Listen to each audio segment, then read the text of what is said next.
Good day. Global Recap here.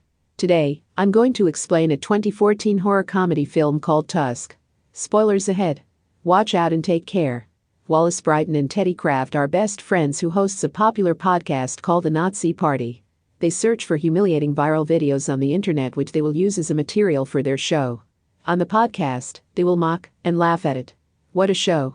One day, Wallace flies to Manitoba, Canada to interview the Kill Bill Kid. The Kill Bill Kid is an internet celebrity which has gotten famous for accidentally chopping his leg off with a katana. Upon arriving to the place, Wallace was surprised to find that the Kill Bill Kid has killed himself using the same katana.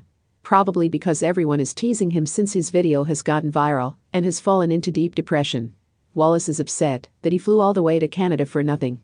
He decided that he won't go home until he finds someone else to interview. He then finds a handbill from someone who offers free lodging in his house for free and promises to tell amazing and interesting stories. Wallace was intrigued, so he went to the mansion of Howard Howe, who is a retired seaman who is now confined to a wheelchair. While they are drinking tea, Howard tells Wallace the story of how Mr. Tusk, a walrus who rescued him after a shipwreck. After some time, Wallace passes out from the secobarbital laced in the tea that Howard had given him. The next morning, Wallace wakes up and finds himself strapped into a wheelchair, and to his shock, his left leg was also amputated. Howard reveals to Wallace that he can still walk and lays out his plans. He wants to fit Wallace into a perfectly constructed walrus suit in an attempt to recreate Mr. Tusk. Wallace sends a voicemail to his girlfriend Ally and his best friend Teddy, but sadly, Howard finds him and knocks him out unconscious. Ally and Teddy learns that Wallace is in danger. Back at the pervert's mansion, Howard continues to mutilate and alter Wallace. While doing so, he tells him his backstory. Howard narrates that he was a Duplessis orphan. When he was a kid, he was physically and sexually abused for 5 years by a clergy who adopted and fostered him. Howard successfully sews Wallace into the walrus suit, which is made of human skin, has complete tusks made from the tibia bones from Wallace's severed legs.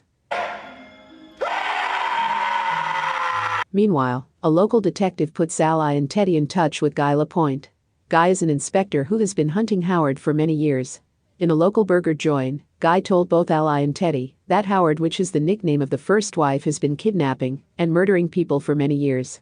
Guy believes that Wallace is still alive, but not as Teddy and Ally remember him. Back at the mansion, Howard conditions Wallace to really think and act like a walrus. Howard reveals that shortly before being rescued, due to hunger, he had killed and eaten Mr. Tusk. Ever since then, he was overcome with guilt and has spent the last 15 years of his life turning his victims into his beloved savior. He does this to relive his last day with Mr. Tusk and give him another chance at survival. After some time, Howard dressed himself in his own homemade pelt. He then engages Walter in a fight that ends with Wallace impaling Howard on his tusks. Finally, Howard dies but is satisfied to have done his life's mission after 15 years of attempts. Guy, Ally, and Teddy finds Howard's mansion and enters it. There, they find Wallace bellowing victoriously, which shocks them all into horror. 1 year later, Ally and Teddy visits Wallace, who is still sewn into the walrus pelt attire, but is now living in a wildlife sanctuary. They fed him a delicious and juicy mackerel. In a flashback, Ally tells Wallace that her grandfather told her that crying is important because it separates humans from animals. Back to the present, Ally tells Wallace that she still loves him before walking off while crying.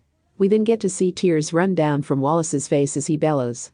This implies that Wallace's human part is still not gone, and he is only part animal, but he still has human soul. The moral story of this film is that walruses are cute and kind creatures who must be shown love.